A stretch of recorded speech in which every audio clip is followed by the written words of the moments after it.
Kia ora koutou katoa. Ko Teina, Herzer toku ingoa. I'm the co-chair of NDF, and this is not my real office. Today, I'm thrilled to be able to share with you the findings from our digital capability research that many of you would have participated in last year. But first, a quick recap. So back in 2020, when the pandemic hit, we decided to cancel the conference that year. And in doing so, we realised that NDF needed to broaden our activities beyond our annual conference and in-person regional events for us to fulfil our purpose. Our purpose is to facilitate digital leadership and inspiration across the cultural sector of Aotearoa. And it's this purpose that drives us towards our vision of a world-leading digital cultural community for the benefit of Aotearoa. So we got to thinking about digital transformation. And the key to successful digital transformation is digital capability, having the systems and the technology and the tools and the digital skills needed to achieve digital goals. With this in mind, improving digital capability within our cultural organisations is something that's at the heart of what we're trying to achieve. In 2021, NDF applied for and received seed funding from Manawatu Taonga's Capability Fund. The funding was to research digital capability across the Aotearoa GLAM sector and to explore and validate an idea that we had for this. We had a hypothesis that people and organisations needed more resources that were more readily available in order to be able to upskill in the specialist digital areas that various GLAM disciplines demand. A website perhaps with resources and tools, so it was always there when you needed it.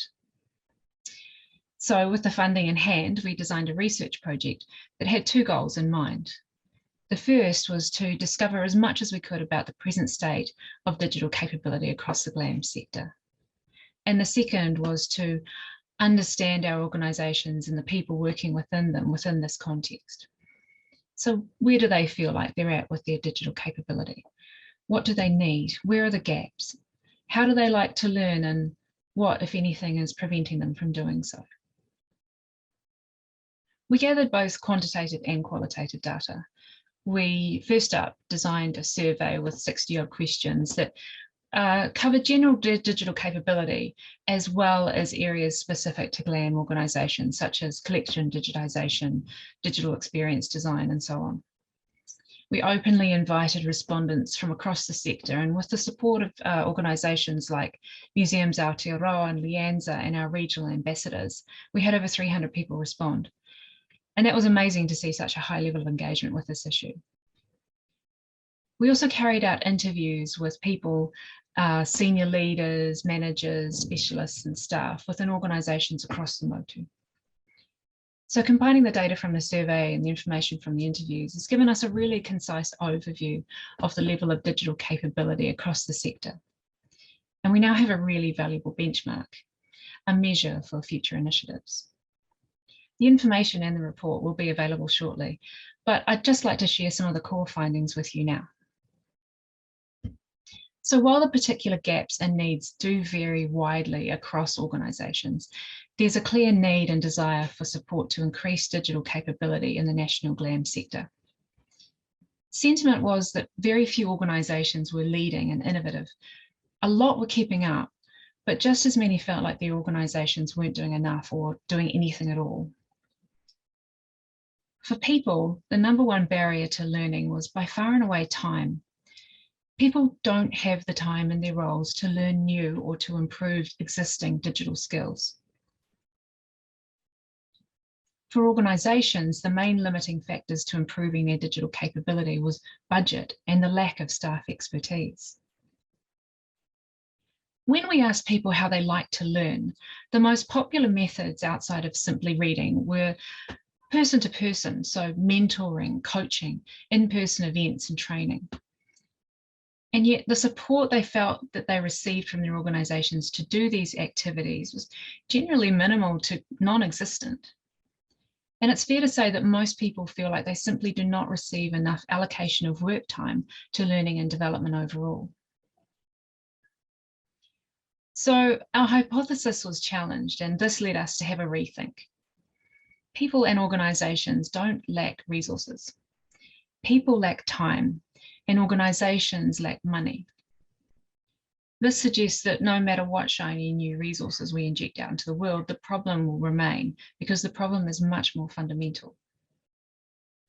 And this leads us to ask bigger questions about the strategic choices and the planning and the support that is occurring around digital capability in the sector. Questions like, perhaps GLAM decision makers don't see real and sustained investment in increasing digital capability as worthwhile.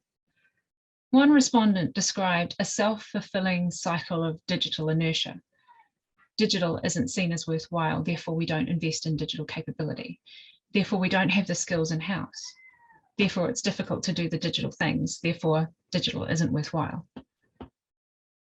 Another question is, perhaps our organisational leaders and our boards don't feel confident reprioritising and redirecting existing budget away from the more familiar traditional practices towards unfamiliar areas of digital capability and transformation.